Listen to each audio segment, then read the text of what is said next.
Bonsoir. Christophe Fomonio est un citoyen du monde qu'on ne présente plus. Le président Afrique du National Democratic Institute est par ailleurs un spécialiste de la diplomatie et des questions internationales. Avec sa structure NDI, il parcourt le monde, rencontre des décideurs et contribue dans bien des cas à la résolution des conflits. Originaire du nord-ouest Cameroun, nous profitons de son passage dans notre pays pour évidemment décrypter quelques faits marquants de l'actualité. Bonsoir Christophe Fomonio. Bonsoir. Merci à nouveau de cette amitié que vous nous renouvelez. C'est un plaisir partagé. Vous ne manquez jamais quand vous êtes au Cameroun, évidemment d'aller dans la région du nord-ouest, votre région d'origine. Oui, je ne peux jamais être au pays sans aller au village, saluer les populations, mais aussi vivre pendant le temps que je suis là, les réalités auxquelles elles sont confrontées au jour d'aujourd'hui. Donc c'était avec grand plaisir que je suis parti jusqu'à Gouzan dans l'arrondissement de Batibo, et puis à Bamenda, Yaoundé bien sûr, et maintenant à Douala. Justement, Batibo, on sait que c'est une zone extrêmement difficile sur le plan sécuritaire. Vous n'êtes pas inquiété quand vous y allez? Je veux dire que, au regard de la situation justement en ce moment, vous n'avez pas de frayeur? Vous savez, en tant qu'être humain, on ne peut pas ne pas avoir des inquiétudes par rapport à un contexte sécuritaire très difficile. Mais je pense surtout aux autres. Le fait que je sois en sécurité personnellement ne devrait pas me distancer par rapport à ceux qui sont sur place, qui vivent des moments très difficiles et qui méritent non seulement assistance, mais compassion et quand même un marque de solidarité pour leur dire qu'ils ne sont pas seuls et qu'il y a des gens qui s'intéressent à la question et qui devraient œuvrer à ce que ces crises soient résolues aussi rapidement que possible. Alors, vous avez certainement le temps de votre séjour, fin d'état des lieux, une esquisse, une idée.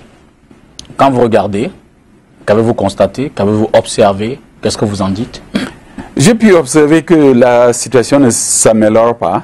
Il vous souvient que déjà, en fait, depuis le début de la crise, je ne fais qu'appeler au dialogue, je ne fais qu'appeler au calme, je ne fais qu'appeler à la cessation des tueries, à la cessation des hostilités, et que même au mois de novembre, l'année dernière, il y a de cela quelques mois, j'avais sorti 10 propositions sur la manière dont cette crise et les autres crises politiques qui se sont ajoutées devraient être résolues. Je reviens et je constate que la situation ne s'est pas améliorée. Les tueries continuent de part et d'autre. Les gens sont encore réfugiés dans les pays voisins.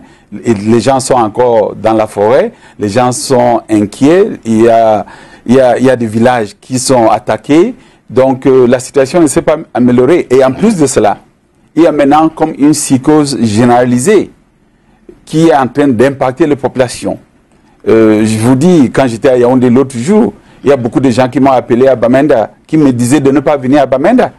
Et quand je suis arrivé à Bamenda, il y avait plein de gens qui me disaient de ne même pas aller au village.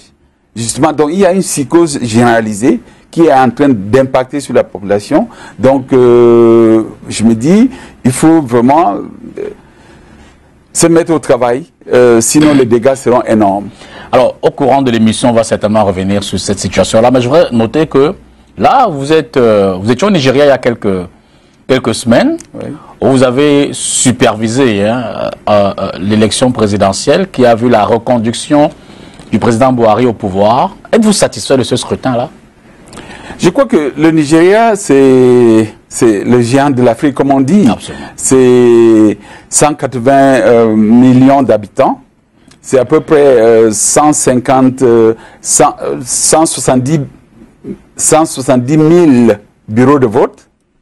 Donc, une élection dans 36 États. Donc, certains, comme l'État de Lagos et de Kano, dépassent de très loin les populations de certains de nos pays africains. Donc, c'est vraiment un grand pays. Et organiser une élection dans 170 000 bureaux de vote demande vraiment des efforts exceptionnels. Je crois que pour l'élection présidentielle, en débit de quelques lenteurs administratives qu'on a pu constater le 23 février, le résultat qui a été annoncé par la commission électorale est un reflet, je crois, du travail et de la façon dont les deux candidats le président en exercice Boari et son challenger Abubakar Atiku ont été appréciés par les populations nigériennes. Donc sur ce plan, il ne pourrait pas y avoir de contestation véritable.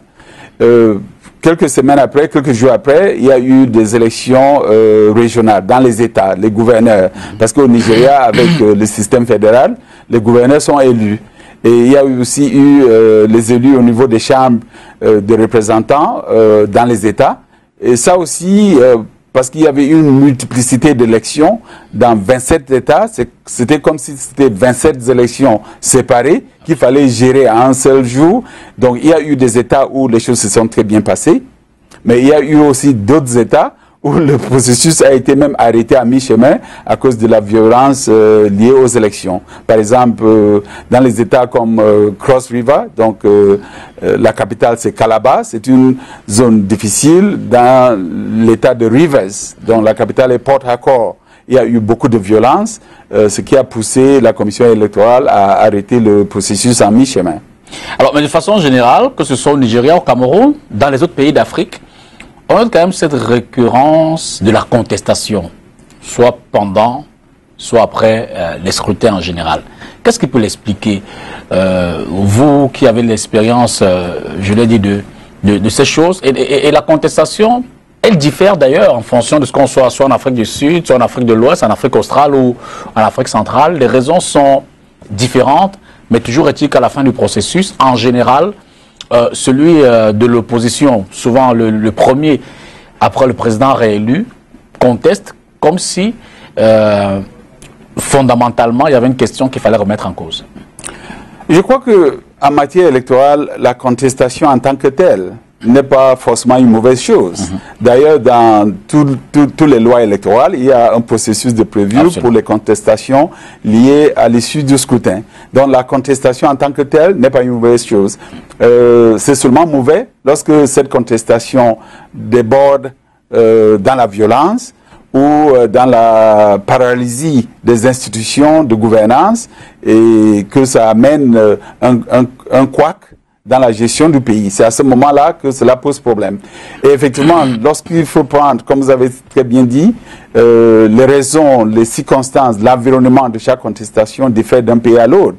Et dans certains pays, ça peut s'expliquer, et dans d'autres pays, c'est beaucoup plus difficile à comprendre.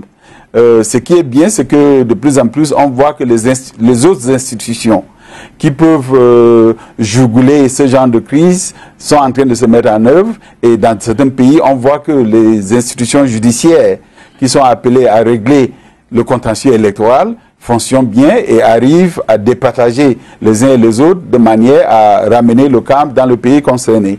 Il est aussi vrai que dans les pays où le renouvellement de la classe politique se fait de façon assez régulière, assez fréquente, même lorsque les gens perdent une élection, ils sont prêts à attendre le prochain tour pour pouvoir compétir à nouveau. C'est le cas au Ghana où Nana Akufo-Addo, le président actuel, avait perdu pas mal d'élections par le passé. Il était même allé au tribunal pour contester l'élection de Atta Mills et de John Mahama, mais il a fini par se représenter et par gagner parce que le mandat de 4 ans, c'était effectivement connu qu'au bout de 4 ans, il y aura un renouvellement. Mais dans les pays où certains pensent que lorsque vous perdez une élection, vous avez tout perdu. La bagarre. Tout à fait. Parce que vous avez tout perdu dans la vie. La compétition politique prend une autre tournure. Et chaque fois qu'on se sent un peu fauché dans le jeu politique, effectivement, la contestation peut prendre une forme autre que la forme normale de règlement de tout contentieux électoral. Évidemment, ma question va peut-être paraître légère. Peut-on penser à un mécanisme, un système où, au-delà du processus jusqu'à son terme post-électoral, on peut être d'accord, ou alors tous les acteurs peuvent être d'accord de façon unanime que les résultats obtenus puissent être des résultats qui peuvent refléter le scrutin? Je veux dire que, en Occident, généralement, dans les pays occidentaux, ça se voit assez aisément. Je veux dire, quand on regarde les élections, pour prendre le cas de la France ou des États-Unis, dès la clôture des bureaux de vote, on a des estimations. Et les partis adverses, d'ailleurs, félicitent déjà celui qui apparaît comme étant le vainqueur. Une image qu'on voit très peu en Afrique. Est-ce qu'on peut se mettre dans ce scénario en Afrique et obtenir une forme de profil pour que le... Tout à fait, tout à fait. Et le seul mot-clé, je peux vous le dire, c'est la transparence. Okay. Parce que lorsque les choses se jouent dans la transparence, tout le monde voit l'issue et tout le monde, personne ne peut contester le résultat annoncé. Mais c'est lorsqu'il y a manque de transparence que les suspicions commencent et que parfois certains sont tentés à effectivement manipuler l'issue pour favoriser un candidat par rapport aux autres.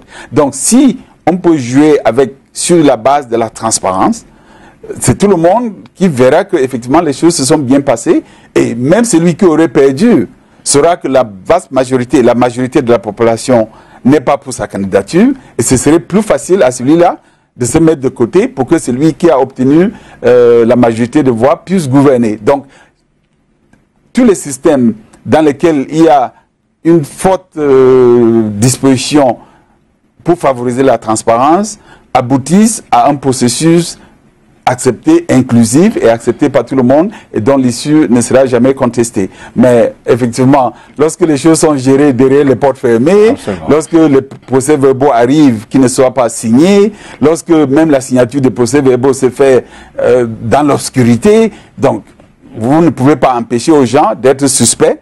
Et parfois, lorsque les chiffres sont annoncés, qui ne reflètent pas ce que les gens ont vécu le jour du scrutin, vous ne pouvez pas les empêcher de questionner la légitimité de ces annonces-là. Pour reprendre un peu le président Obama, peut-on dire encore aujourd'hui que l'Afrique a davantage besoin d'institutions fortes et très peu d'hommes forts? Oui, je crois que on peut le dire, mais heureusement que le continent quand même fait des progrès. Qu'aujourd'hui, on ne peut plus généraliser le questionnement par rapport à la démocratie en Afrique comme on le faisait il y a de cela 10 ans ou 20 ans. Parce qu'il y a beaucoup de pays qui continuent d'ailleurs de faire des avancées remarquables. Il y a beaucoup de pays dans lesquels les élections ne sont plus contestées, les mandats présidentiels sont limités, les citoyens participent vraiment sans enfrein dans le processus électoral, le processus de gouvernance. Les organisations de la société civile participent même dans le comptage.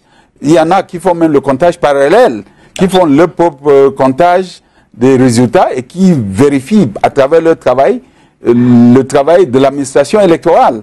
Donc il y a des pays africains où vraiment les choses se passent comme ça peut se passer partout ailleurs, bien que malheureusement il y a encore des cas où ça traîne, où une élection est toujours question de vie ou de mort, ce qui est tout à fait déplorable. Et pour ce cas-là, vous êtes optimiste?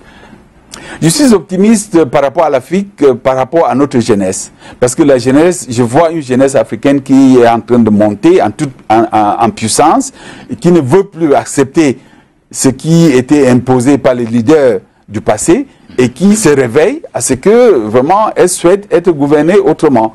Je suis optimiste par rapport à cette jeunesse, dans son acceptation, sa gestion même, dans l'insération dans sa gestion de la chose publique des nouvelles technologies.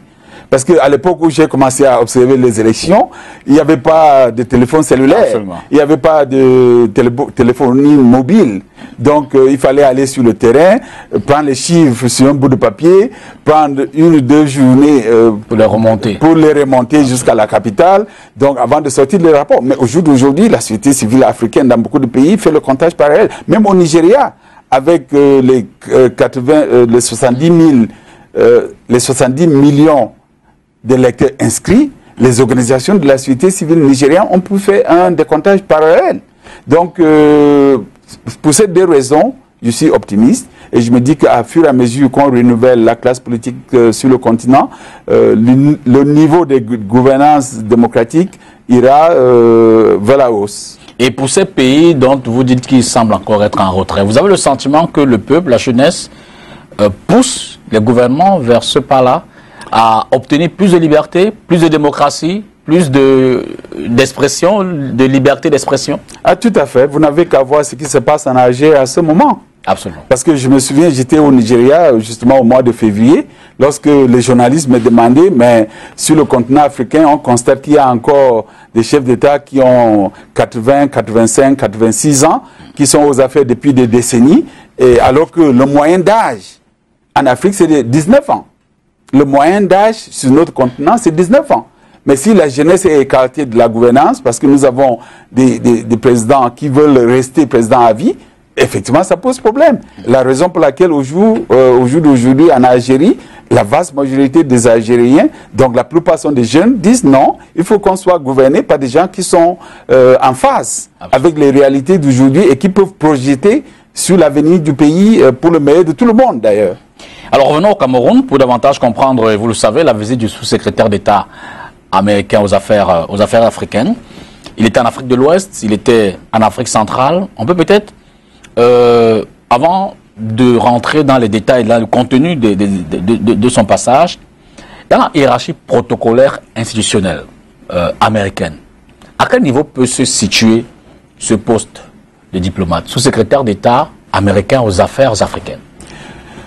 C'est un poste clé, parce que les différents sous-secrétaires d'État qui ont la responsabilité sur une région du pays sont le point focal, sont les points focaux en matière de politique étrangère par rapport entre les États-Unis et les différentes régions du monde. Donc le sous-secrétaire pour les affaires africaines au département d'État, c'est le premier contact en matière de politique internationale.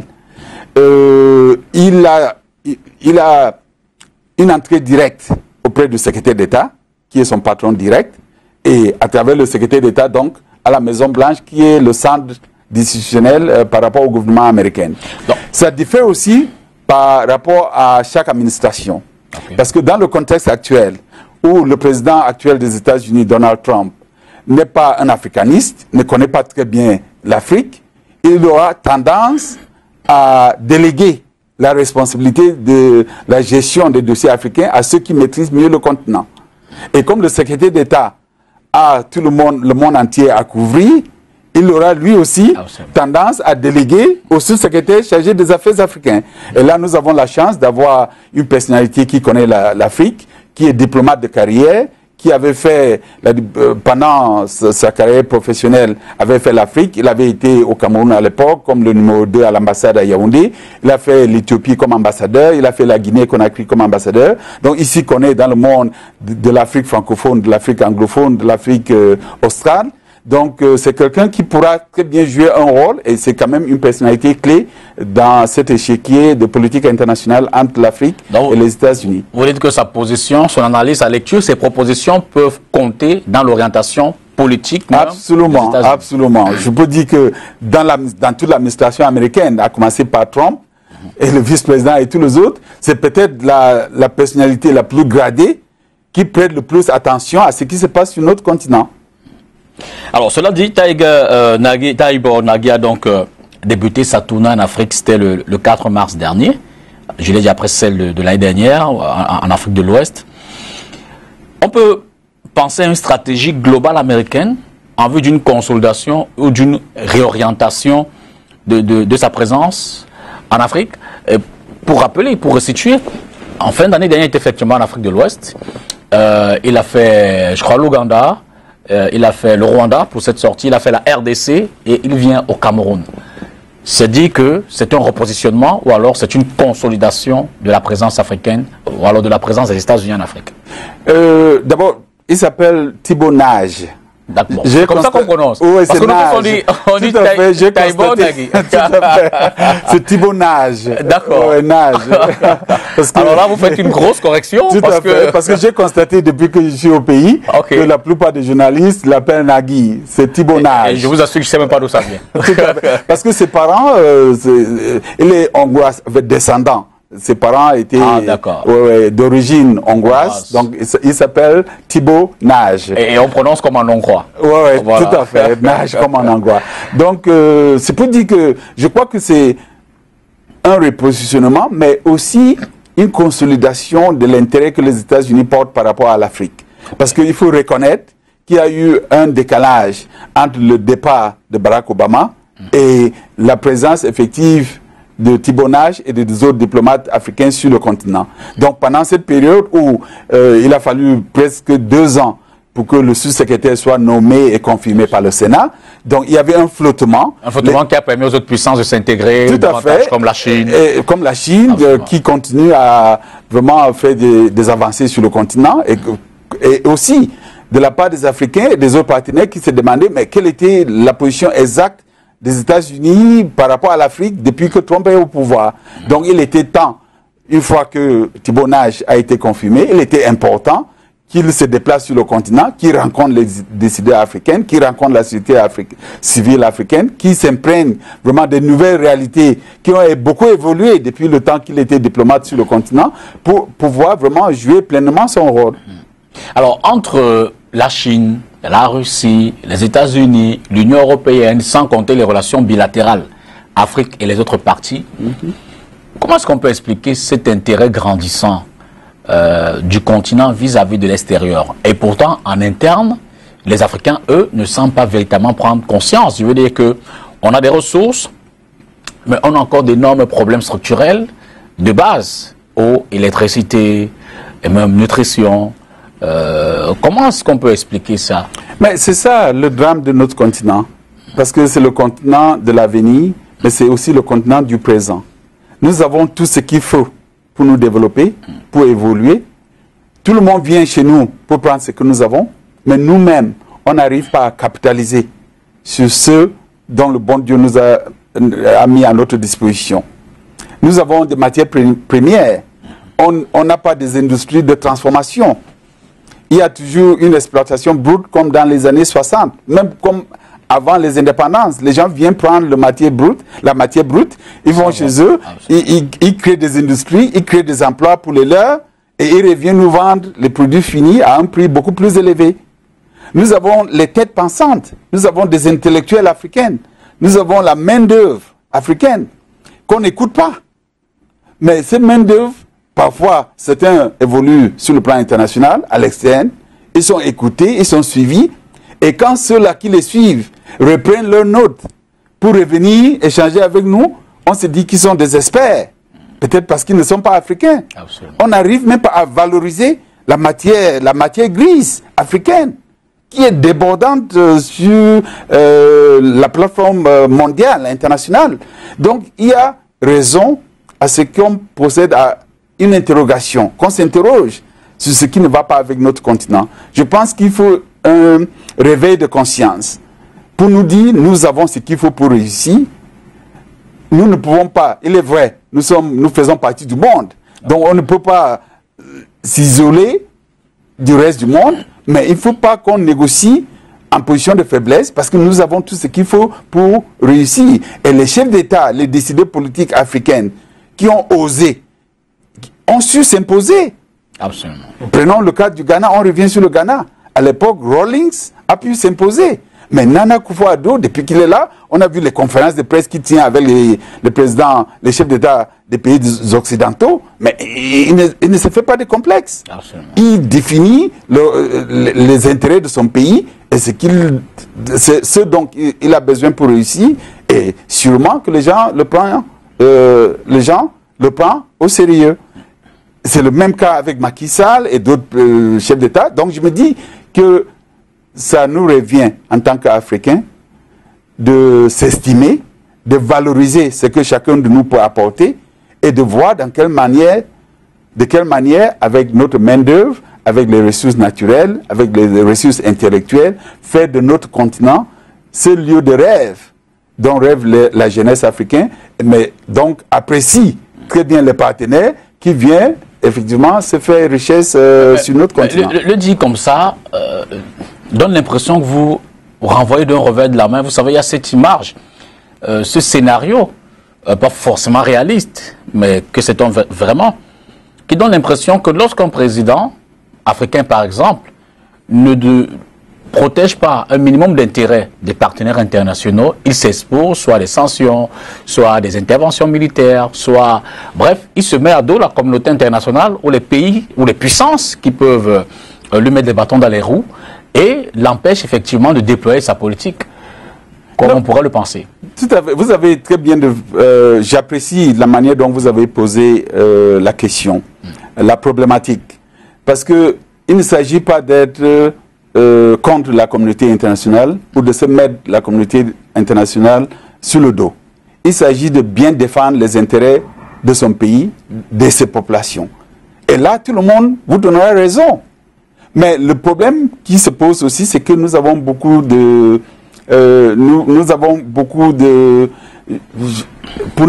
pour être gentil, nous avons beaucoup de leaders politiques qui font de la propagande, qui vous disent aujourd'hui, on m'empêche de faire ceci parce que ça va contre les intérêts des Occidentaux, alors qu'eux-mêmes, ils n'ont pas une politique bien pensée, bien réfléchie pour réussir ce dont les populations ont besoin. C'est très facile de voir des ennemis partout et d'être paralysé dans son action. Mais jusqu'à présent, je n'ai pas encore vu un chef d'État africain qui a été renversé ou qui s'est mis la communauté internationale sur le dos parce qu'il œuvrait vraiment pour l'amélioration des conditions de vie de ces populations. Les plus vicieux pourraient vous dire Kadhafi ou Laurent Gbagbo, pour prendre une actualité relativement récente. Tout à fait. Non, mais là je crois que ce serait une réponse qui ne prend pas en mesure tous les éléments, tout le contenu des conditions dans lesquelles les deux personnalités que vous avez citées ont été renversées. Donc je ne crois pas que la principale raison de leur perte du pouvoir, c'est parce que ils travaillaient pour le bien-être de leur population. Alors, pour le cas de Gbagbo, s'il n'y avait pas eu d'élection en 2010 et que subitement il a été renversé du pouvoir, on pouvait peut-être porter cet argument. Mais il y a eu des élections en 2010 et tout le monde connaît dans quelles conditions ces élections se sont déroulées. Pour Kadhafi, s'il n'y avait pas eu cette crise qui avait commencé à Benghazi, où les populations civiles étaient exposées à l'armée de l'air libyen. On a vu les images. Peut-être qu'on ne serait pas arrivé à ce stade. Donc je crois qu'il ne faut pas sortir de l'eau, de tout un contexte que certains ont même pu créer eux-mêmes. Le simple fait que c'est parce qu'ils étaient patriotiques, parce qu'ils étaient panafricanistes, qu'ils ont été renversés. Non, je pense qu'on peut être un bon leader, œuvrer pour le bien-être de ces populations, être panafricaniste, et avoir aussi des partenaires qui discutent d'égal à égal avec vous chaque fois que vous vous rencontrez. Et n'oublions pas d'ailleurs que ces partenaires aussi ont besoin de pays qui marchent, ont besoin de systèmes qui marchent, ont besoin de pouvoirs judiciaires indépendants, ont besoin de régimes qui ne soient pas corrompus. Donc nous avons des intérêts convergents par rapport à la bonne gouvernance. Donc, cet argument que certains ont tendance à jeter sur la place... C'est pas fondamental. Non, je crois que c'est beaucoup plus fondamental. Un mot, puisqu'on a évoqué son nom, sur la libération de Laurent Gbagbo et Charles Blé Goudé par la Cour pénale internationale. Oui. Vous direz ouf? Non, je pense que là, ça confirme qu'effectivement, quelque part, la Cour pénale internationale fonctionne. Les deux ont été libérés. Bemba, Jean-Pierre Bemba aussi a été libéré en RDC.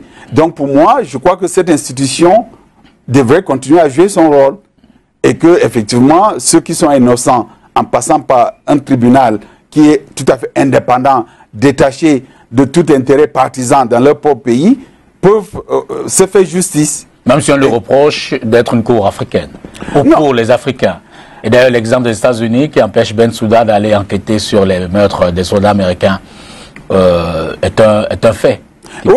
Oui, je pense que l'accusation qui est faite a une certaine légitimité. Si on constate que subitement, tous les chefs qui sont traînés devant la cour ne sont que des Africains, effectivement, ça fait des frustrations, même des frustrations psychologiques. Parce que ça voudrait dire que, est-ce que les Africains devraient être traités moins que les autres? Mais en même temps, je pense aux victimes. Il faut penser aux victimes de cette multiple crise. Et se rendre à l'évidence que, pour les cas africains, la plupart des victimes de ces crises sont des Africains. Et il faut aussi se poser la question de savoir sur quelle plateforme est-ce que ces victimes pourront se faire justice. Si déjà à l'intérieur de leur propre pays, ils n'arrivent pas à se faire justice, est-ce qu'il ne serait pas important qu'ils aient au moins une institution internationale à défaut d'une institution africaine, parce que l'institution panafricaine n'existe pas encore, une institution internationale qui peut quand même leur permettre d'obtenir justice. Et Et il ne faut pas aussi oublier le rôle préventif de l'existence de cette Cour. Et il y a beaucoup de crises en Afrique où, si la Cour pénale internationale envoyait des enquêteurs en amont, ça pouvait même diminuer les chances à ce que cette crise-là s'aggrave. Donc je pense que c'est une institution qui devrait continuer à jouer son rôle, mais sachant qu'effectivement aujourd'hui elle fait l'objet de beaucoup de critiques, aller dans le sens d'améliorer son fonctionnement et d'être aussi, comme en matière électorale, plus transparente dans ces procédures. Alors, le sous-secrétaire d'État américain était en RDC. Il a rencontré le nouveau président de la République là-bas, Félix Tshisekedi, à qui il a clairement dit que les États-Unis veulent travailler avec lui. Et pourtant, quelques mois avant la présidentielle, et même au cours de la présidentielle, même à l'occasion de l'annonce des résultats, les États-Unis avaient une position relativement mitigée quant au processus dans ce pays-là. Vous y voyez davantage un intérêt diplomatique. Je veux dire que les Américains, dans ce cas-là, ont décidé de mettre en avant les relations économiques et commerciales au détriment des enjeux politiques. Non, je crois que pour la RDC, effectivement, j'ai suivi sur la place de Washington, il y a eu vraiment un débat. Absolument. Et sur la place de Washington, il y avait deux camps vraiment tranchés. Un camp qui disait que les élections étaient très mal passées. Il n'était pas question de féliciter Félix Tshisekedi ou de renouer des relations. Il y avait un autre camp qui disait que les élections se sont passées dans des conditions déplorables, mais c'était une amélioration par rapport au fait de garder Kabila au pouvoir en dehors du mandat fixé par la constitution congolaise. Donc il fallait trouver moyen d'aménager Félix Tshisekedi en espérant que, compte tenu de la façon dont il a été élu, il va se mettre à engager des réformes qui pourront renforcer les institutions démocratiques, y compris la commission électorale indépendante, donc la CENI. Donc je crois que c'est après ces âpres débats et discussions que le premier camp a prévalu en disant il faut quand même lui donner l'opportunité de faire ses preuves, et si on sent qu'il veut vraiment engager des réformes pour consolider la démocratie et la bonne gouvernance en RDC, à ce moment-là, lui apporter un soutien. Et il vous souvient d'ailleurs que juste après l'annonce des résultats, juste après sa prestation de service, il y a eu des sanctions ciblées contre certaines personnalités de l'ancien régime, y compris le président de la commission électorale indépendante, qui ont contribué à une très mauvaise organisation des dernières élections en RDC. Donc ce qui voudrait dire que si on se trouvait du côté de Félix Tshisekedi, on verra qu'il y a une opportunité, une ouverture qui se place à l'horizon et qu'il faudra saisir pour vraiment améliorer les conditions de vie des populations congolaises. Saisir par la bonne gouvernance, vous voulez dire? Par la bonne gouvernance. Parce que tôt ou tard, si lui aussi commence à déraper, même le petit soutien qu'il reçoit en ce moment de Thibonage et du département d'État, sûrement que le Congrès américain va s'y mixer, la société civile va se mixer, et ce serait très difficile pour lui. Alors, avant d'arriver au Cameroun, le diplomate américain s'est fendu en déclaration, pour dire tonitruante, qui ont évidemment suscité une réaction du ministre de la Communication. Il a pris des positions claires, notamment sur les questions de politique intérieure. Comment expliquer une telle sortie pour un diplomate de ce rang-là? Non, mais je suis surpris, vraiment. Je suis très surpris que dans notre pays, la moindre déclaration fasse l'objet de tant de, je ne sais pas, tant de mouvements, tant de... C'est comme vous dites qu'il y a une réaction qui apparaît comme la surenchère? Oui, même pour des choses banales. Si quelqu'un dit que je constate que la situation des droits de l'homme au Cameroun ne progresse pas, c'est son constat à lui. C'est une observation tout à fait légitime. Parce que vous ne pouvez pas être indifférent qu'un pays parte aux élections et qu'après les élections, il y a des troubles post-électorales et que le candidat qui est sorti comme le premier candidat de l'opposition se retrouve en prison. Et vous estimez que votre partenaire qui gère ce genre de questions ne dira pas un mot? Je veux dire que entre les résultats, la proclamation des résultats, la contestation des résultats, l'annonce définitive des résultats par le Conseil constitutionnel et la prison, puisqu'on parle de Maurice Kamto. Tout à fait. Il y a quand même eu des événements du 26 janvier. Oui. Qui ont pu Oui, mais des événements qui, à mon sens, dans d'autres pays, auraient pu être gérés différemment. Okay. J'ai vu des pays où les gens sont sortis à milliers pour manifester. Ces manifestations ont été encadrées par les services de sécurité. Et à la fin de la journée, chacun est rentré chez lui. Et la vie a continué. Mais pourquoi se trouve-t-il qu'aujourd'hui, chaque fois qu'un groupe veut manifester, au lieu même de s'asseoir avec eux pour être d'accord sur les conditions de ces manifestations, vous dites, vous avez tel endroit, vous avez le droit de manifester pendant 2 heures du temps. Vous commencez à telle heure, vous terminez à telle heure. On met à votre disposition pour encadrer votre marche un certain nombre d'éléments de police ou de gendarmerie. Et les choses vont se passer normalement. Et nous allons vivre comme dans un pays normal. Mais si on arrive au point où chaque manifestation doit faire l'objet d'une répression au cours de laquelle il y a des blessures ou de morts d'hommes, mais ce n'est pas normal. Ça va créer des frustrations inutiles. Donc nous devons penser, repenser notre façon de gérer les frustrations et les grèves des citoyens. Sinon que Maurice Kamto ne devrait pas se retrouver en prison. Et jusque-là, quand je vois ce qui s'est passé le 26 janvier, et quand je lis les chefs d'accusation qui sont portés contre lui, je dis mais c'est pas normal. Et j'imagine ce que pensent les partenaires du Cameroun qui sont même un peu éloignés de nos réalités. Ils vont lire les dépêches en bref, ils vont se dire mais ça ne cadre pas avec celui qui a accepté d'aller aux élections, donc de participer dans le jeu politique. On y revient. Ouais. Alors l'audience entre Nash et Biya s'est déroulée plutôt dans une sérénité, j'ai failli dire absolue, hein, puisque au sortir de l'audience au palais de l'Unité à Yaoundé, le diplomate américain s'est lui-même félicité. Il a salué la sagesse du chef de l'État.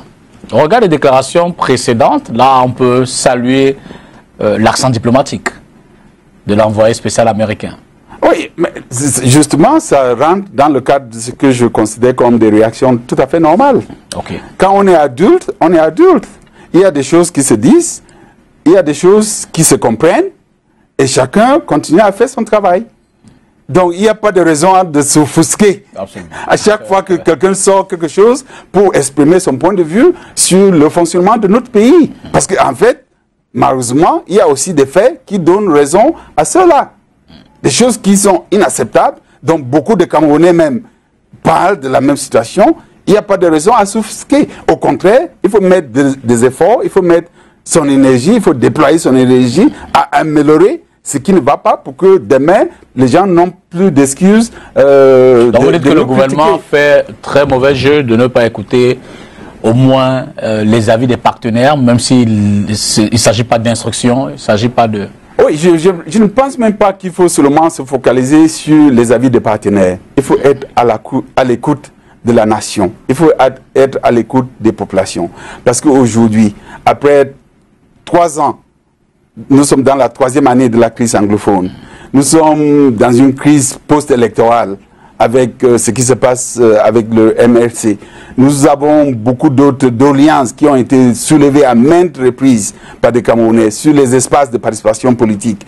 Le fait que les partis politiques ont des difficultés à manifester, les organisations de la société civile, les médias, les journalistes sont malmenés. Ces choses-là, nous en parlons tout le temps. Il faut donc être à l'écoute. Parce que dès que vous avez cette habitude d'être à l'écoute, que ce soit de vos populations, surtout des populations, être à l'écoute des partenaires, ça devient beaucoup plus facile. Et là, vous dialoguez sans complexe, aucune, parce que vous êtes déjà dans une logique d'écoute et de résolution des populations. Est-ce que ce changement de ton ne peut pas aussi s'expliquer par le fait que, avant d'arriver à Yaoundé, le diplomate américain n'avait pas systématiquement les confidences réelles des pouvoirs publics. Il faut qu'on au cours de l'audience, le chef de l'État, Paul Biya, lui a clairement mis les motivations, les raisons des faits qui se déroulent en ce moment. Et au sortir de là, il a salué la sagesse du président Biya. Non, par mesure de politesse. Il ne pouvait que saluer la sagesse de celui qui a pris le temps de le recevoir. C'est la moindre des choses. Moi-même, j'assiste à des rencontres où, à la sortie, il faut être poli, il faut garder de la hauteur, quels que soient les messages qui ont été transmis pendant l'audience ou la rencontre. Donc, cela ne m'influence pas. Je suis je suis sûr qu'avant même de sortir, de faire ces interviews, il connaissait la position du gouvernement camerounais, il connaissait aussi les difficultés réelles du terrain, parce que au jour d'aujourd'hui, les choses ne se cassent plus. Donc, je ne pense pas que c'est grâce aux nouvelles informations qu'il a obtenues sur place, science tenante, qui a été gentil, un bon diplomate. Il faut apprécier le fait que le président de la République l'ait reçu en audience. C'est tout à fait normal. Pour moi, ça ne change rien à la position qu'il a évoquée avant et aux inquiétudes surtout que le monde entier commence à manifester par rapport à notre situation politique. Mais fondamentalement, tout le monde observe, lui avec, vous aussi certainement, cette issue difficile qu'on a à trouver une sortie dans la crise anglophone. Aujourd'hui, il y a comme une confusion d'ailleurs qui s'installe entre enlèvement, demande de rançon, à côté de ceux qui fondamentalement continuent de demander la partition du Cameroun, mais aussi ceux, peut-être les plus pacifistes, qui appellent au dialogue. Dans cette crise-là, qu'est-ce qu'il faut faire de plus? Qu'est-ce qu'il faut encore faire pour vraiment mettre tout le monde au même pied d'égalité? D'autant plus qu'en face, le gouvernement dit d'accord pour toutes les solutions, mais difficile de discuter avec des gens qui ont pris les armes. Non, je crois que je suis très peiné parce que je fais partie de ceux qui, même avant le début de la crise, pendant 10 ans, pendant 15 ans, vous pouvez regarder dans les archives mon approche par rapport à la gouvernance de notre pays, par le fait que très souvent, j'évoquais des questions, des problématiques sur ce qui ne marchait pas, et en même temps, je faisais des propositions sur comment on pouvait améliorer les conditions de vie de nos concitoyens. Donc, que la crise arrive aujourd'hui, ça ne m'a pas tellement surpris. Qu'on s'engouffre encore dans d'autres crises et qu'il y ait maintenant une confusion, ça ne me surprend pas. Parce que chaque fois qu'on a essayé de réfléchir à la problématique et qu'on a posé le problème sur la place publique, soit les gens refusent catégoriquement de voir ce qui ne vient pas de leur bord, ou ils minimisent, et aujourd'hui nous sommes tous en train de payer les conséquences. Il vous souvient que en 2013 déjà, j'avais sorti le petit livre Le Cameroun de demain. Le Cameroun de demain. Le Cameroun de demain. J'avais fait une dédicace à Abidjan. J'ai fait une dédicace à Abidjan. La première dédicace a été faite ici à Douala le 13 septembre, le jour de naissance de Oumyobé, ici à Douala. Et ça a très bien marché et les gens ont apprécié. On a fait une dédicace dans le nord, dans le nord-ouest, à l'ouest. Et curieusement, le jour où on avait prévu faire la dédicace à Yaoundé, le sous-préfet nous a interdit la rencontre. Et pourtant, reprenez Le Cameroun de demain, que j'ai fait en 2013. Lisez-le, c'est une lecture facile, en anglais et en français, dans le même volume. Et vous verrez que presque toutes les crises que nous sommes en train de vivre aujourd'hui avaient été identifiées dans ce livre, avec des propositions, des choses qu'on pouvait faire à l'époque, où on n'était même pas encore en crise. Il y a de cela quelques mois, j'ai sorti des propositions sur 10 points, sur comment on pouvait résoudre cette crise, de façon holistique. Parce que je crois que ce qui fait défaut en ce moment, c'est que je vois d'un côté le gouvernement qui prend des mesures à compte-gouttes. Donc, une mesure isolée, quelques mois après, une deuxième mesure isolée. Ce n'est pas de cette manière qu'il faut aborder cette crise. Il faut prendre une disposition holistique, sortir une solution qui touche aux différents éléments de la crise. Et c'est pour cela que dans les 10 points, j'avais parlé de la libération de ceux qui sont en détention, d'une annonce claire sur le besoin vraiment de dialogue, des démarches sur le terrain. Parce que le dialogue ne voudrait pas dire qu'il faut seulement 10 personnes d'un côté et 10 autour d'une table. Non, c'est d'abord le fait d'aller vers les populations, vous asseoir avec les populations, organiser des tables rondes dans les grandes villes, dans les sous-préfectures, organiser une façon de pouvoir ressortir de ces populations les grèves réelles de ces populations et même parfois des propositions de solutions. Donc, sans cette approche holistique, on va continuer à procéder par contre-goutte. La situation va se compliquer parce que maintenant, il y en a les gens de tous sortes qui se mêlent. Et le jour où on reviendra pour résoudre, par exemple, le problème de ceux qui veulent se séparer, on verra qu'il y a déjà une grande criminalité qui s'est imposée. Et ça va encore nous prendre du temps pour résoudre tout cela. Mais vous qui parliez tout à l'heure, qui pensiez aux victimes, notamment lorsqu'on parlait en nombre de la crise ivoirienne. Oui. Vous dites, premier point, il faut libérer tout le monde. Oui. Mais dans ce cas, qu'est-ce qu'on fait des victimes? Oui, je pense qu'il faut... Parce qu'il y a plusieurs façons il y a plusieurs démarches qu'on peut entreprendre pour indemniser les victimes. Il faut les inventorier. Et dans les victimes, effectivement, il y a les membres des familles. Et il y a des familles qui ont perdu leurs membres dans cette crise-là. Mais en même temps, il y a des villages qui ont été rasés. Il y a des gens qui sont dans la forêt. Il y a des gens qui sont réfugiés.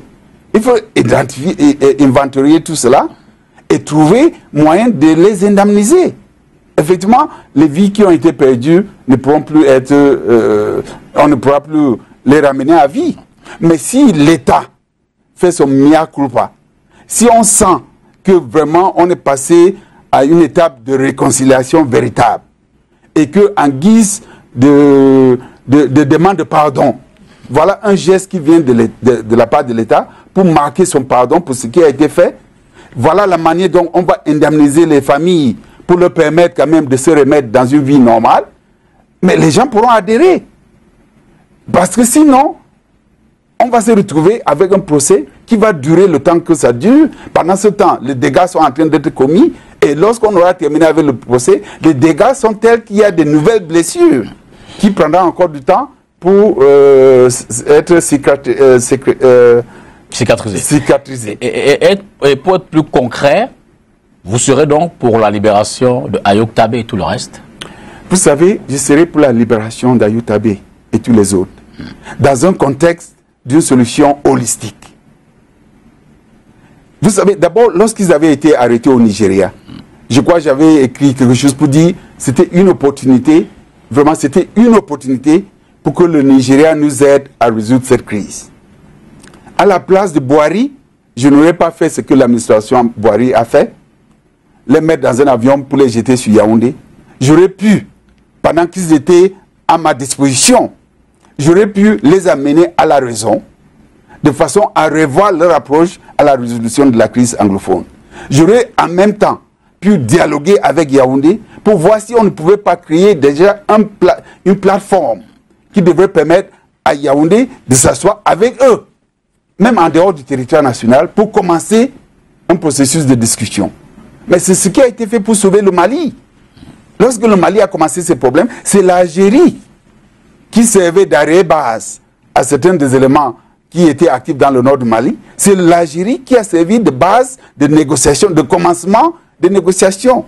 Et finalement, les gens sont revenus à Bamako pour finaliser les accords d'Alger. C'est comme ça que le Nigeria aurait pu nous aider à résoudre ces crises. Donc je serai pour leur libération dans un contexte holistique.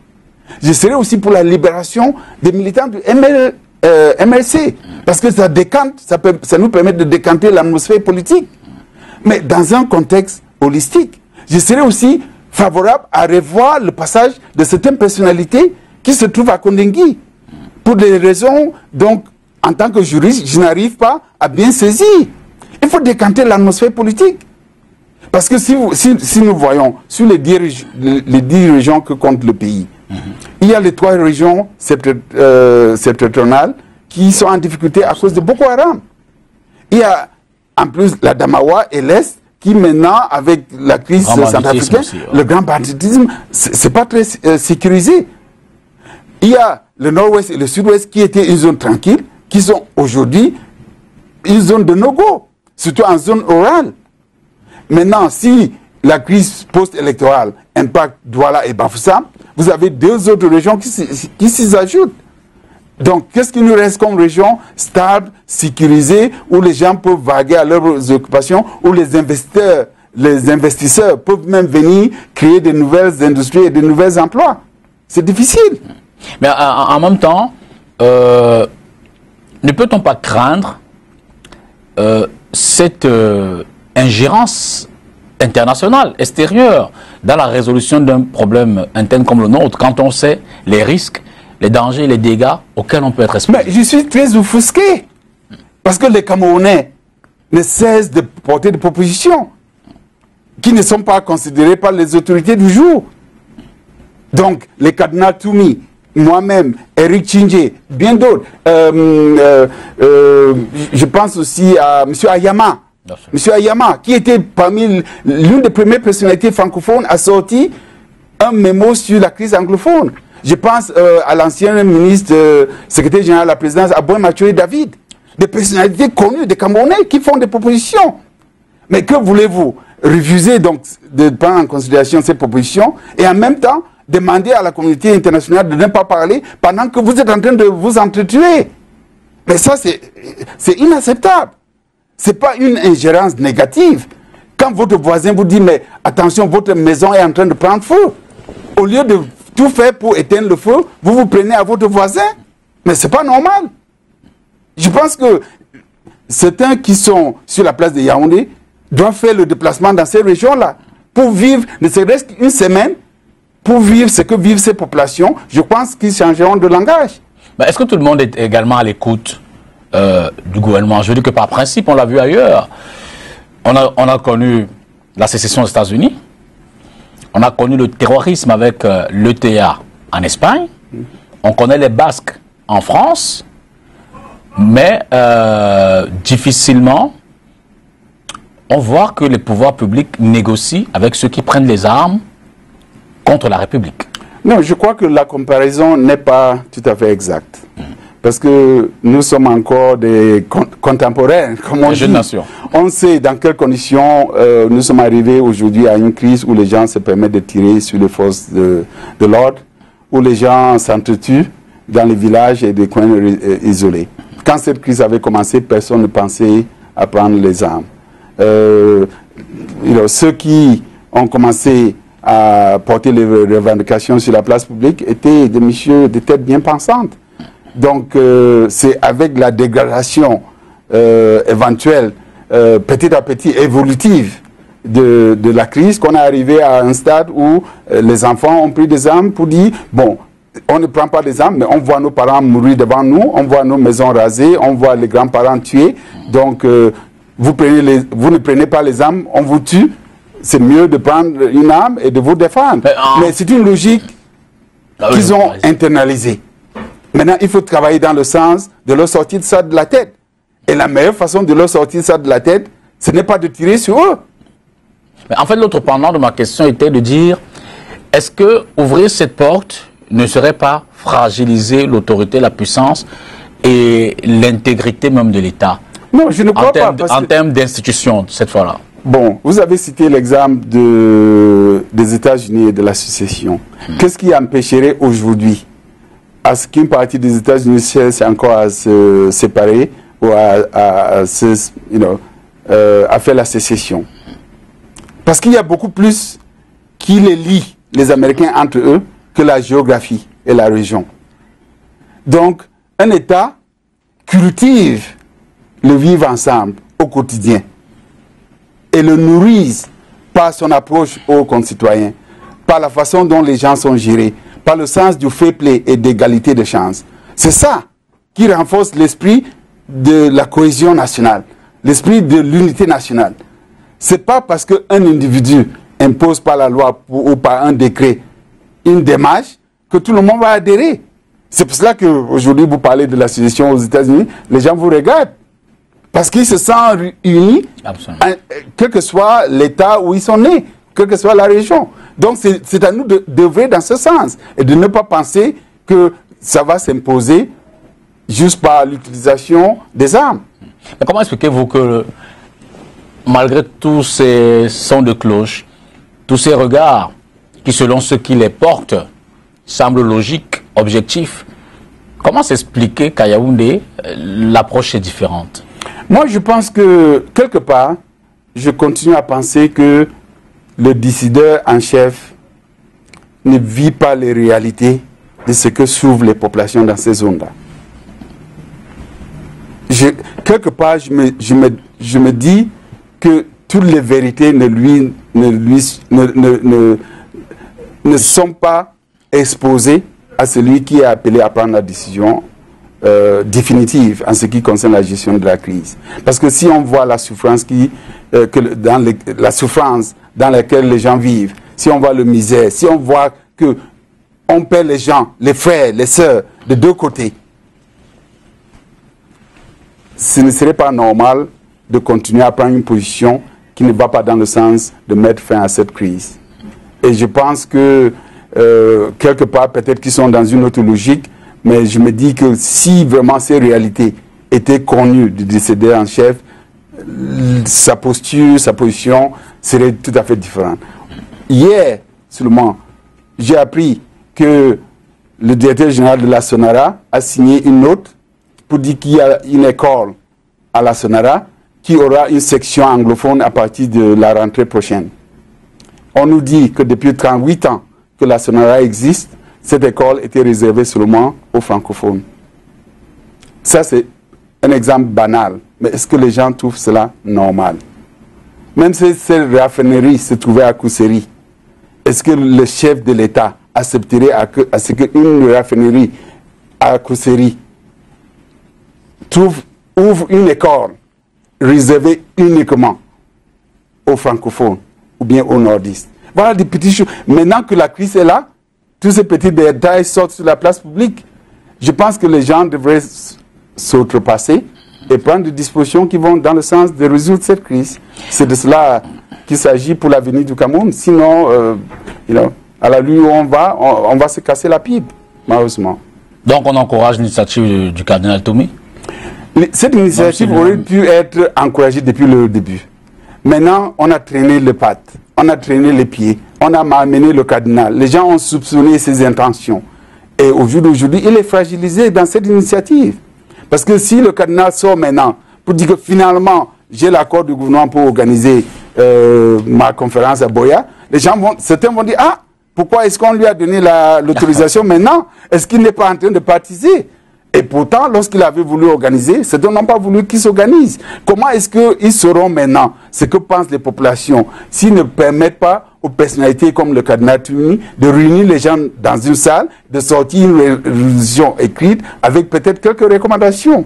Donc on se tire des balles aux pieds pour rien. Alors que c'est des situations qui, dans d'autres sphères, devraient être plus facilement gérables. Cela dit, l'autre sujet, on l'a dit en quelques mots, en parlant évidemment de la rencontre entre l'envoyé américain et le président de la République. Il y a eu cette question du président Maurice Kamto.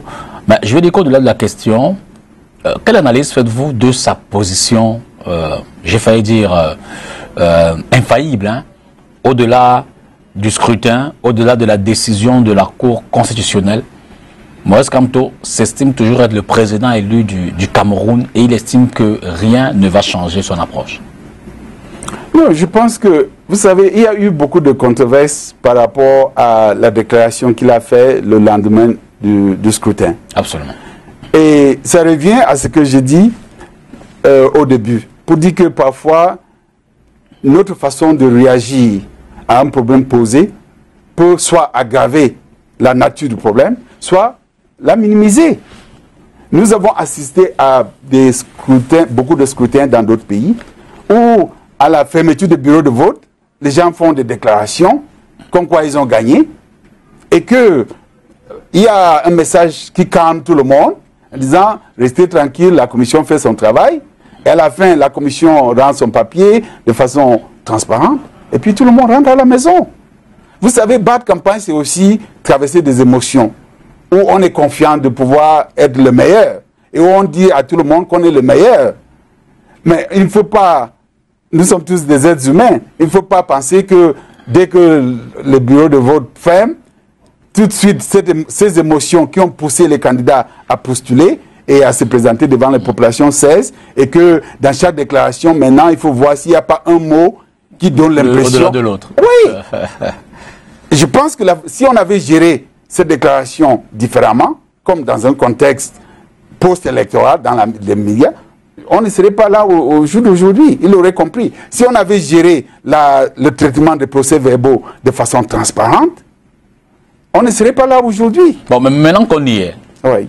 Comment on en sort? Puisque l'arsenal juridique est en branle, et puis on l'a certainement assez dit, il y a eu des dégâts, tout au moins sur le plan international, avec les ambassades du Cameroun qu'on a pu voir qu'elles ont payé le prix fort de ces mouvements-là, même si évidemment le président du MRC se défend d'être l'initiateur à tort ou à raison, de ces dégâts, comment est-ce qu'il faut balayer tout ça?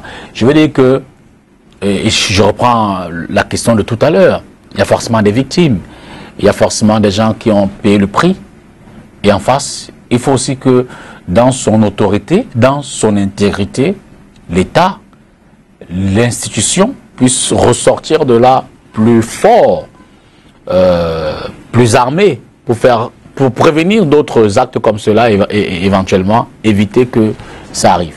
Oui, vous savez, dans mon sens, l'élément clé d'un État, ce n'est pas la mesure de sa force, que l'État soit fort. Non, c'est beaucoup plus que l'État soit légitime, que l'État soit légitime, que l'État soit efficace, que l'État soit reconnu dans sa légitimité d'exercice du pouvoir politique. On peut prendre une approche politique, holistique, qui permet à tout le monde de sauver la face. Et que l'État continue de fonctionner. Parce que vous savez, la justice, oui, la justice, vous voyez souvent les images, la justice c'est effectivement l'épée, oui, mais c'est aussi une protection. Un bouclier. Oui, un bouclier. Donc il ne faut pas seulement penser que la justice c'est en fait c'est, comment on dit, c'est l'épée. Absolument. C'est l'épée et c'est le bouclier. Cette image n'est pas innocente. Effectivement, il y a des moments où on peut se servir de l'épée, mais il y a des moments où le bouclier est beaucoup plus utile. Et même dans la tradition, dans le droit anglo-saxon, il y a cette notion de l'équité.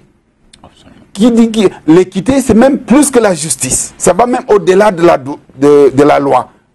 Au-delà de la justice, pour voir vraiment ce qui peut être juste dans le sens le plus noble, le plus équitable.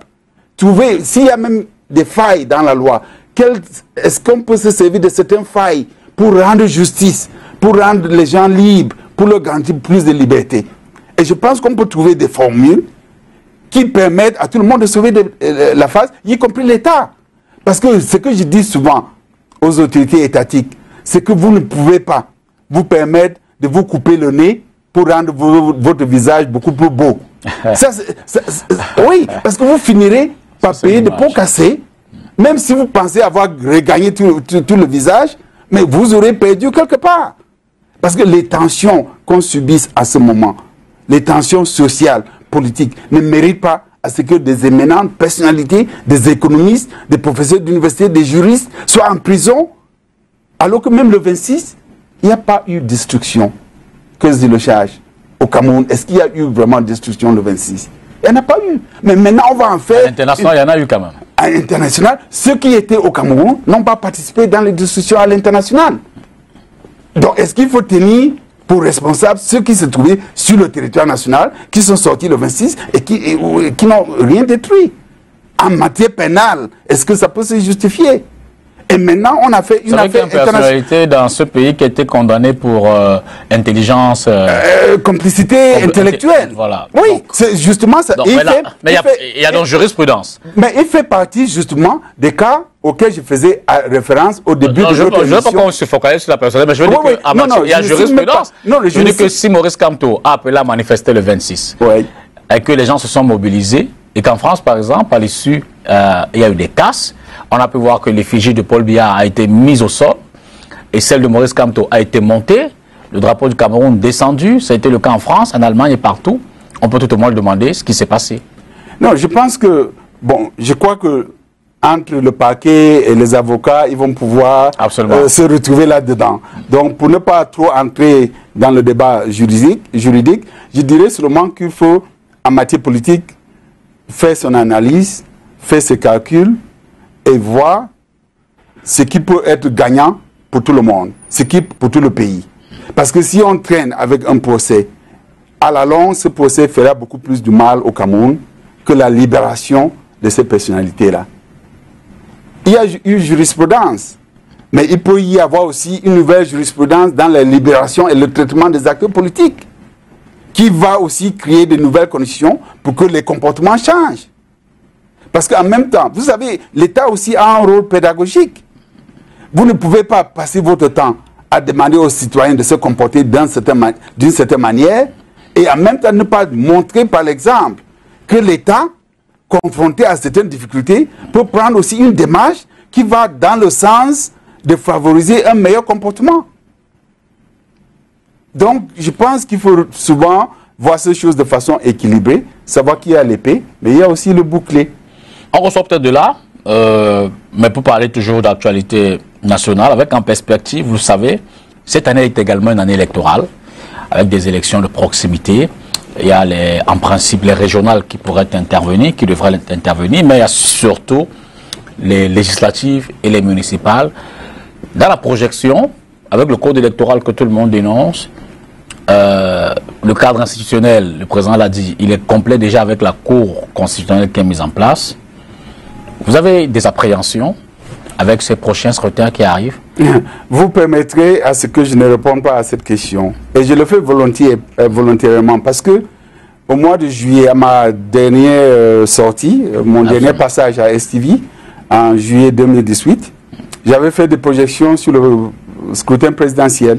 Absolument. Et tout ce que j'avais dit le 26 juillet 2018 par rapport au scrutin présidentiel, par rapport à une crise éventuelle dans la période post-électorale, par rapport au cadre qui n'était pas approprié, par rapport au climat tendu qui ne nécessitait pas forcément l'organisation des élections sans un consensus sur le minima, effectivement, tout ce que j'avais dit à l'époque s'est réalisé malheureusement. Et vous ne voulez pas de nouveau... Donc je ne voulais pas de nouveau dire que le contexte actuel pose pour le Cameroun des priorités vraiment presque existentielles sur certains plans.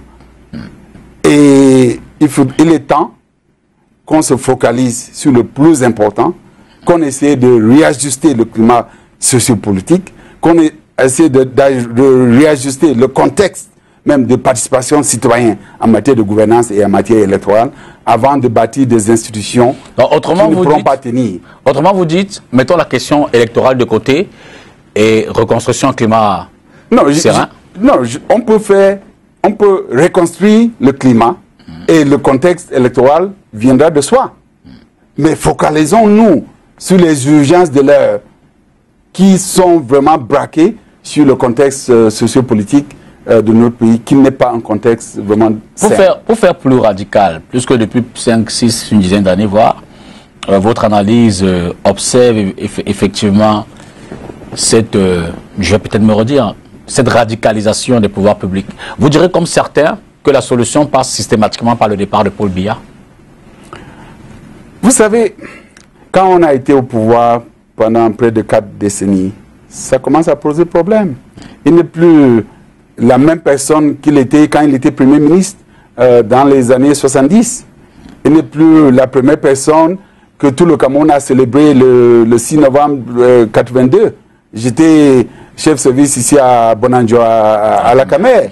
Nous avons tous célébré. Il n'est plus la même personne. Ça va de soi. Donc, on ne peut plus dire aujourd'hui qu'il manœuvre l'appareil de l'État de la même manière. Et on voit autour de lui les gens qui en profitent.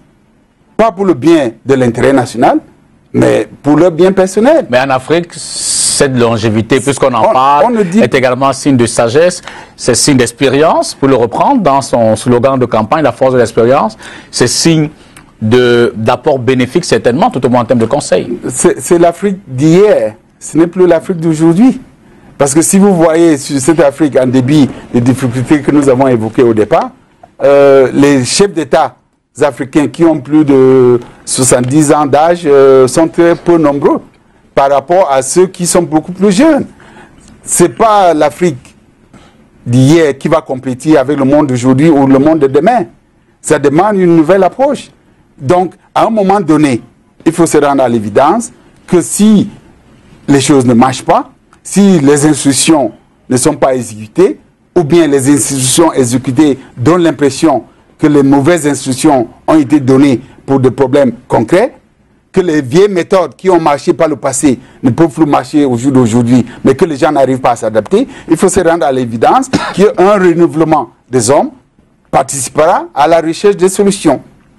Le renouvellement par le sommet, vous dites, en commençant par le sommet. Alors, pour finir, hein, peut-être encore deux questions, 2 ou 3 questions ou 2 ou 3 aspects. On a observé ces quelques jours, ces derniers jours, le le retour de ce qu'on appelle de façon triviale au Cameroun l'opération Épervier, avec quand même l'interpellation d'une personnalité qui a occupé longtemps des postes assez stratégiques au niveau des institutions de l'État, ancien préfet, ancien directeur du cabinet civil, ancien délégué général de la Sécurité nationale, ancien ministre de la Défense, Edgar Alain Mebungo, est désormais en détention préventive à la prison de Kondengui. Vous dites que c'est tout un symbole que de l'avoir pris. Vous dites, quelle analyse faites-vous? C'est vrai, on ne va pas commenter le dossier sur le plan judiciaire puisqu'il est en instruction. Mais comment vous analysez cette interpellation? Un signal fort? Ça fait plutôt pitié pour le Camerounais que je suis. Parce que dès que je sors d'ici, toi et moi, vous et moi, on ne saurait pas si vous êtes du même bord politique que celui-là, ou si vous avez des acquaintances. On vous demandera, mais il y a un de vos super ministres qui subitement on découvre certaines malversations. Ça donne des impressions aux gens. Ça parle très fort sur l'image du Cameroun d'aujourd'hui et ça nous interpelle. Parce que hier, si vous disiez la même chose, si vous disiez il y a de cela 6 mois, 1 an, 2 ans, qu'il y avait une corruption à un niveau très élevé, on vous aurait taxé de tous les maux. Si vous aurez dit il y a de cela 1 an ou 2 ans que certains anciens ministres avaient des dossiers qui n'étaient pas clairs, on vous aurait taxé de tous les maux. Mais maintenant, les réalités nous attrapent. Mais c'est un moment de réflexion. Personnellement, ça fait pitié pour l'image du Cameroun. Alors pour vous, quelle est l'appréciation que vous faites sur la lutte contre la corruption, les détournements, la protection des biens publics, une lutte lancée depuis le début des années 2000 par le président de la République? Quand vous regardez je ne vais pas vous demander de faire une forme de bilan, mais à ce jour, lorsque vous faites une observation en termes de résultats, vous pensez qu'on peut être content, serein? On peut se dire que les mœurs vont changer? Non, les mœurs n'ont pas changé, je crois, parce que même certains... Vous savez, je partage avec vous cette anecdote tout à fait banale sur la route Bamenda-Batibo que j'ai pris l'autre jour. Dans un poste de contrôle, tout le monde devait sortir, montrer les cartes d'identité et tout ça. Donc, contrôle de routine. Dans le contexte actuel, ça se comprend. Et bon, j'ai obtempéré comme tout le monde. J'étais vraiment à l'aise. Mais j'ai entamé une petite conversation avec les policiers et les gendarmes qui faisaient le contrôle. Ils ont dit, ah, nous avons reçu les instructions. Hein, maintenant, vraiment, on contrôle tout le monde. Parce qu'il y a même des anciens ministres là qui veulent fuir. Oui, oui. Il a dit ça comme ça, on a blagué. C'est une anecdote qui démontre l'état d'esprit de l'homme de la rue, de l'homme, du citoyen ordinaire, qui regarde tout ça et se dit, c'est pas propre, c'est pas bien. L'idée de la lutte contre la corruption, c'est une bonne idée. C'est une idée qui devrait, si elle se matérialisait, devrait permettre au Cameroun de retrouver ses ressources pour le bien et de les déployer pour le bien-être de l'ensemble de notre population. Mais aujourd'hui, il y a pas mal de points d'interrogation. Mais la lutte doit poursuivre. La lutte doit se poursuivre, mais aussi avec beaucoup plus de transparence, parce que il n'y a pas de raison à ce que c'est maintenant qu'on arrête une personnalité, alors que les faits qui lui sont reprochés datent d'un certain nombre d'années. Est-ce que ça voudrait dire que jusque-là, on ne savait pas qu'il y avait ces malversations, ou bien est-ce qu'aujourd'hui, sa posture politique présente une menace sur une autre sphère qui n'a rien à voir avec la lutte contre la corruption? C'est les questions ordinaires, les questions que les citoyens ordinaires se posent, et ça fragilise même la force de cette lutte contre la corruption. Mais si cette lutte doit donc se poursuivre, pour vous, on a par exemple aujourd'hui la NIF, Agence nationale d'investissement financier, on a la CONAC, on a le tribunal criminel spécial, sans compter les juridictions normales, hein, le TGI qui peut également s'impliquer dans les questions de corruption, on a le contrôle supérieur de l'État, donc on a un ensemble d'institutions qui sont mises en place pour lutter, contre ce fléau-là. Pour vous, qu'est-ce qu'il manque? Qu'est-ce qu'il faut de plus? Je veux dire, est-ce que le combat n'est pas dans les mentalités? Vous parlez tout à l'heure du petit citoyen, mais aussi des dirigeants. Est-ce que ce n'est pas le cadre institutionnel? Qu'est-ce qu'il faut davantage pour mener à bien cette bataille? Non, je pense que ça revient à l'État pédagogique, au rôle pédagogique de l'État dont je parlais au début, dans le nécessaire changement de mentalité. Parce que, et vous vous souvenez que j'ai grandi à l'époque d'Ahidjo. Absolument. Et dans ce pays, à l'époque d'Ahidjo, on ne pouvait pas détourner 500 000 francs CFA. Même si par ailleurs on fusillait ceux qui le faisaient. Oui, même si par ailleurs la rétorsion était un peu disproportionnée, mais ça envoyait un message fort pour dire que les détournements étaient interdits. Donc, à partir de là, tout le monde prenait ses gardes en disant, mais si c'est des biens publics, il faut que je les gère avec une certaine transparence. Maintenant, si l'exemple vient d'en haut et que les gens sachent qu'un ministre qui détourne un certain montant dans les semaines qui viennent, la police judiciaire va se saisir du dossier et dans les mois qui viennent, il sera relevé de ses fonctions et traduit devant la justice, que toutes les preuves seront introduites dans le dossier de façon à ce que les gens soient convaincus qu'effectivement il a détourné et qu'il sera en prison. Bon, le message va passer. Mais si on voit qu'il détourne, on soupçonne, il est en place, on voit le luxe qu'il déploie pour un fonctionnaire dont le salaire catégoriel est connu, mais que rien n'est fait, à un moment donné, le petit douanier va se dire, mais moi au moins, je suis au port 12 heures par jour, ça fait chaud, c'est humide, il faut quand même que je pense à ma famille, et que je passe autrement. Il faut aussi revoir les conditions de travail de certains de ces gens. Quand vous prenez un élève, un policier, inspecteur, même inspecteur de police, recruté à Bertois, vous l'envoyez au poste à Cambé, il ne connaît personne, il vit sur un salaire très bas. Comment est-ce qu'il va joindre les bouts? Donc, depuis qu'il y a eu une réduction des salaires des fonctionnaires, depuis bien longtemps, quelles ont été les conséquences économiques, mais aussi sociologiques? Donc, je crois qu'il faut tout un ensemble de mesures, mais toutes ces mesures-là ne peuvent être prises que par des gens qui ont des idées nouvelles, qui ont vécu dans des systèmes qui diffèrent de ce qu'ils ont toujours connu dans le système actuel. Mais sinon, celui qui a toujours fait un geste, porté un geste, qui a donné un certain résultat, il va rester calqué dans sa logique initiale et les changements tant voulus n'adviendront jamais. Pour finir, il y a le CBF, le Cameroun Business Forum, que vient de présider le Premier ministre, la 10e session, c'était ici à Douala. Quand vous regardez l'environnement des affaires au Cameroun, le Cameroun est un havre de paix, un havre de beauté, un havre économique où on peut... Ça se dit encore? Ben, je veux dire qu'on voit les partenaires comme la Chine, qui, les États-Unis, je crois qu'entre 1995 et 2018, ils ont investi plus de 200 milliards de francs dans notre économie. On voit des partenaires internationaux, on voit des hommes d'affaires locaux qui, malgré tout, essaient quand même de poursuivre leurs affaires. Oui, c'est un message qu'ils auraient pu faire davantage si le contexte était beaucoup plus propice. C'est un message que nous avons ce qu'il faut pour réussir, mais que nous-mêmes nous créons des entraves à cette évolution. Nous avons ce qu'il faut, nous pouvons attirer beaucoup de partenaires. Nous sommes une porte, nous pouvons servir de porte d'entrée pour toute l'Afrique centrale et même par rapport à l'Afrique de l'Ouest, parce que nous sommes assez limitrophes. Mais tant que nous avons toutes ces différentes distensions, des crises perpétuelles, celui qui est à Wall Street, à New York, il ne prendra pas le temps de descendre jusqu'à Douala pour voir. Bien, celui qui ose venir à Yaoundé pour une visite verra les conditions dans lesquelles les gens vivent entre l'aéroport de Simalène et le centre-ville, les conditions de la route. Il va se poser des questions, est-ce que vraiment il faut que je prenne mon argent pour investir dans ce pays? Donc nous avons tout ce qu'il faut pour réussir. C'est à nous de valoriser ces atouts pour attirer davantage de partenaires. Même si, pour l'essentiel, les investissements doivent être, du moins, la transformation des ressources doivent être orientées vers l'intérieur. Je veux dire qu'on a toujours ce mal à atteindre le cap de l'industrialisation de notre économie.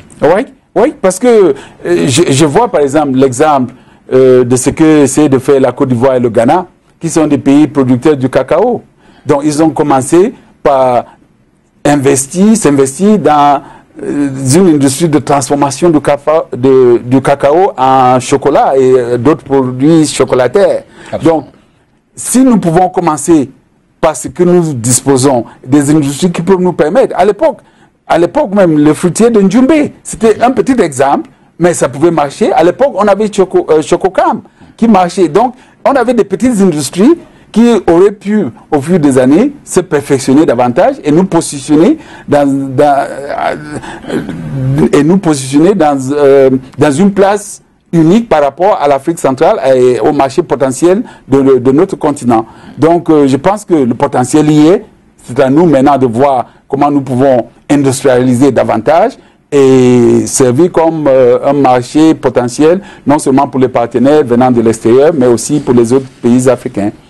Christophe Afomonio, peut-être vraiment la dernière, hein.